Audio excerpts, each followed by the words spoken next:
हुजूर server आलम नूर मुजस्सम रसूल मुकर्रम रसूल आज़म रसूल मुहतशम सल्लल्लाहु अलैहि व आलिहि व अस्हाबिहि व बारक वसल्लम। आपका फरमाने अक़दस व अनवर है, मन सल्ला अलैहि खम्सीन मर्रतन फी कुल्लि यौमिन स्वाफ़हतुहु यौमल क़ियामा। फरमाया जो बंदा हर रोज़ की बुनियाद पर अपनी आदत बनाए कि वो मेरी ज़ात पर 50 मरतबा दुरूद पाक पढ़ेगा, मेरे आका फरमाते हैं क़यामत वाले दिन मैं उसके साथ मुसाफ़हा फरमाऊँगा।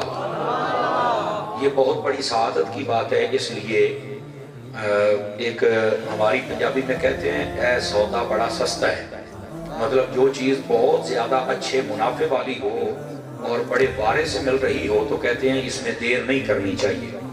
इससे बड़ी क्या सआदत है कि बंदा 50 मरतबा दुरूद पाक पढ़े और हुजूर अकरम अलैहिस्सलाम से मुलाकात का शर्फ मिले, और वो भी क़यामत वाले दिन। तो ये बड़ा सस्ता सौदा है, ज़रूर हासिल कीजिए। पढ़ते हुए अगर आपको लुत्फ़ आ जाए तो बेशक 50,000 मरतबा पढ़ दीजिए। अल्लाह करीम मुझे आप सबको अमल की तौफीक अता फरमाए।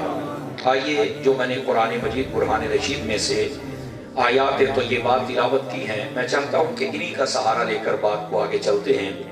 अल्लाह रब्बुल इज़्ज़त ने फरमाया वल फज्र व लयालिन अश्र, और फरमाया कसम है हमें फज्र की और कसम है हमें 10 रातों की।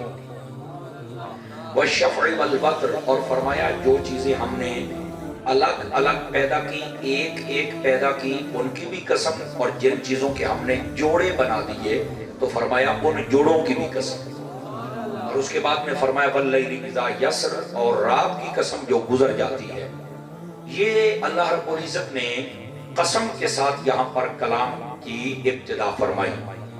ये अल्लाह ताला कसम उठा के कलाम क्यों करता है? तफसीर मज़री के अंदर काज़ी सनाउल्लाह पानीपती रहमतुल्लाह ताला अलैह आपने इस सवाल को उठाया और फिर जवाब दिया कि वजह ये थी कि उस वक्त के जो लोग थे वो कसम वाली बात को बहुत ज्यादा कबूल कर लिया करते थे, मान जाते थे कि इसने ये कलाम किया और कसम उठाई है तो लिहाजा इसकी ये बात सच्ची है। आज भी जो इंसानी अज़हान है, इनके सामने जब कोई बंदा कसम उठा ले तो बसा औकात कई बंदे इतने मजबूत ईमान वाले होते हैं, वो कहते हैं जनाब इसने कसम उठा ली है, अब ये झूठा भी है तो मैं मान जाऊंगा, क्यों? इसने कसम उठा ली है।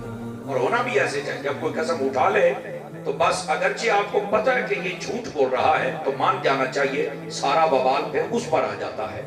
तो इंसान का जो ज़हन है वो कसम वाले कलाम को बड़ी जल्दी तस्लीम करता है। तो अल्लाह ताला ने कसम कई मकामात पर कई चीजों की उठा के इस बात को वाज़ेह फरमाया कि ऐ इंसानों, जब तुम कसम वाली बात को ज्यादा कबूल करते हो और वो भी इंसान कसम उठाए तो मान जाते हो, मैं तो तुम्हारा रब हो के कसम उठा रहा हूं, तो मैं तुम्हें चाहिए कि तुम अपने रब की बात की तरफ भी तवज्जो करो और तुम इस बात को भी मानो।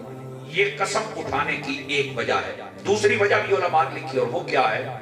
वो फरमाते हैं कि अल्लाह ताला जिस चीज की कसम उठाए ना, ये इसलिए उठाता है ताकि इंसानी ज़हन और पढ़ने वाला उसकी तरफ मुतवज्जे हो जाए कि अल्लाह ने इस चीज की आखिर कसम क्यों उठाई। और जब वो मुतवज्जे होगा तो वो देखेगा कि मेरे लिए बहुत सारे फायदे हैं इसके अंदर, इसलिए अल्लाह ने कसम इरशाद फरमाई ताकि इंसान तवज्जो करके अपने फायदे हासिल कर सके। समझ आ रही है आप सभी हज़रात को? तो इसलिए मेरे रब तबारक व तआला ने कसम उठाकर कलाम फरमाई। ये दो वजूहात थी, एक इंसान बड़ी जल्दी मान जाता है इसलिए कि अब मानो अल्लाह का कलाम है, और दूसरा ये कि इन चीजों की तरफ मुतवज्जे हो जाओ और अपने जो फायदे की चीज है उसको हासिल करो।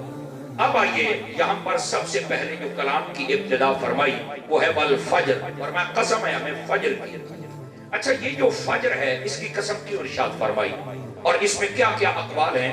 उलमाए तफसीर कहते हैं कि इस फज्र से मुराद सबसे पहले जो चीज मुराद है वो है नमाज फज्र। अल्लाह ने फज्र की कसम उठाई है। अच्छा, फज्र की कसम क्यों उठाई? इसलिए कि इंसान जब इसकी तरफ तवज्जो करेगा तो उसको इसमें फायदा मिल जाएगा। ये जो फज्र का वक्त होता है ये इंसानी तबीयतों के लिए बहुत फायदेमंद होता है। आप अगर मेरी तरफ देख सके, आप दाएं बाएं तस्वीर बनाने वालों को देखते हैं, तस्वीर बनाने वाला एक बारी बना ले और फिर बैठ जाए। मैं क्लास में बैठने वाला बंदा हूं, मुझे सबक भूल जाता है, बस तस्वीरें बना ले और बाद में बैठ के मेरी बात सुने आप सभी हज़रात। गिरामी कदर हज़रात, ये जो फज्र का वक्त है ये इंसानी तबीयत के लिए बड़ा फायदेमंद है। وہ اس لیے کہ آپ دیکھیں ڈاکٹر حضرات آپ کو کہتے ہیں کہ صبح اٹھ کے سیر کیا کر، کہتے ہیں کہ نہیں کہتے آپ حضرات کو؟ اور آپ نے کہیں دیکھا ہوگا فجر کے بعد لوگ سیر کر رہے ہوتے ہیں، سمجھ آ رہی ہے آپ کو؟ اچھا یہ ڈاکٹر کیوں کہتا ہے کہ اٹھ کے سیر کیا کرو؟ وہ کہتا ہے کہ یہ جو فجر کے وقت تیری واک کرنا ہے نا، سیر کرنا ہے، یہ چہل قدمی اس کو کہہ لیں، تو یہ تیرے لیے بڑی فائدے مند ہے۔ اچھا ڈاکٹر صاحب یہ صبح کے وقت ہی چلنے کا کہتے ہو، شام کے وقت کا کیوں نہیں کہتے؟ پوائنٹ ٹو بی نوٹڈ، اس کو سوچنا چاہیے۔ تو وہ کہتے ہیں چونکہ جو شام کا وقت ہوتا ہے نا، شام کا وقت، اب یہ سن لیجئے، یہ بڑی گہری بات ہے، اس کے اندر انسان کی طبیعت کو وہ فوائد نہیں میسر آ سکتے جو صبح کے وقت آتے ہیں۔ وجہ کہتے ہیں شام کے وقت اس پوری فضا کے اندر سارے دن کا گھٹا شامل ہوتا ہے، سارے دن کا، تو وہ جب انسان اس میں سانس لیتا ہے، چلتا ہے، پھرتا ہے، تو وہ اس کی طبیعت کو بجائے ٹھیک کرنے کے نقصان دے دیتا ہے۔ اس لیے اس کو کہا شام کے وقت عشاء پڑھ اور سو جا۔ لیکن صبح کے وقت اس کو کیوں کہا گیا؟ وہ کہتے ہیں فضا بالکل ستھری ہوتی ہے، ساری رات کی بڑی بڑی سواریاں، بڑے بڑے کام رکے ہوئے ہوتے ہیں کہ صبح کریں گے۔ یہ جو صاف فضا ہوتی ہے یہ انسان کی طبیعت کو بڑا فائدہ دیتی ہے۔ آپ کہیں گے سبحان اللہ، ڈاکٹر نے بڑی بات بتائی ہے، لیکن آپ کو پتا ہے کہ ہم حضرت عطار کے مرید ہیں اور ہم صوفیاء کے ماننے والے ہیں۔ صوفیاء کہتے ہیں نہیں بھئی گل وچ ہو رہے، وہ جیسے بابا جی کہا کرتے تھے نا، گل وچ ہو رہے، تو اپنی گل تو کر رہی ہے، گل وچ ہور بھی ہے۔ اب آپ کہیں گے وہ بھی بتاؤ مولانا کیا ہے؟ اصل وہ بات ہے، صوفیاء کہتے ہیں اصل وجہ یہ ہے کہ جو صبح کا وقت ہوتا ہے نا، یہ پتہ انسان کی طبیعت کو اتنا فائدہ کیوں دیتا ہے؟